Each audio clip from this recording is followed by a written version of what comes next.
Lailatul Qadar itu turun di 10 hari yang terakhir yang ketiga.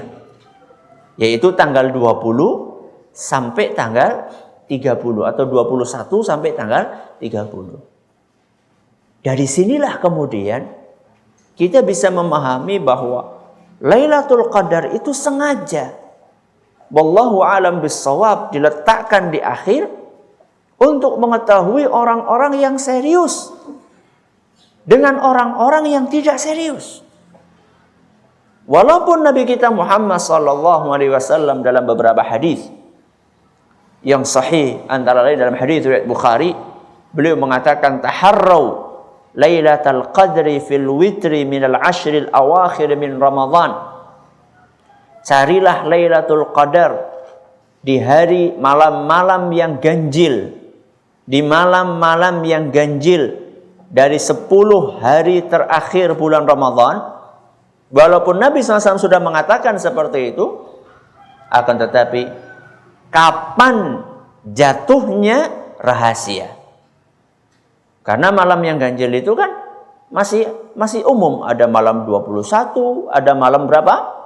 23, nanti malam berapa? 25, malam 27, 29. Itu kan masih global dan sengaja dirahasiakan. Ya.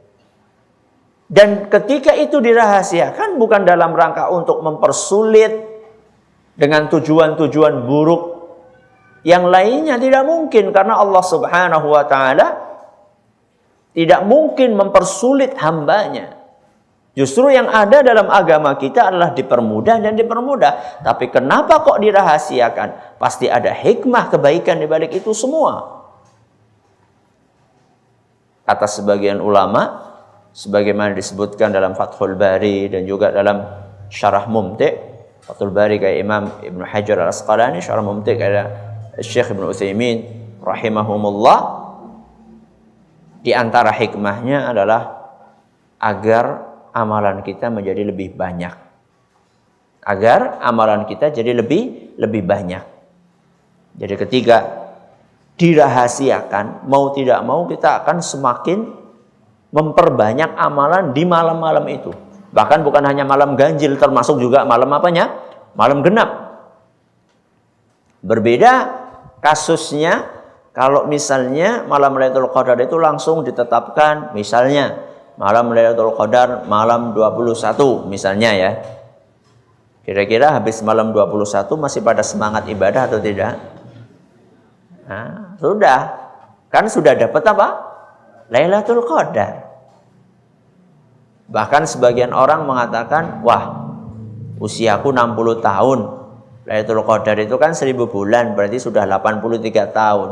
Sudah lebih pahalanya. Ya, sudah bonus pahalanya lebih 23 tahun. Udah cukup.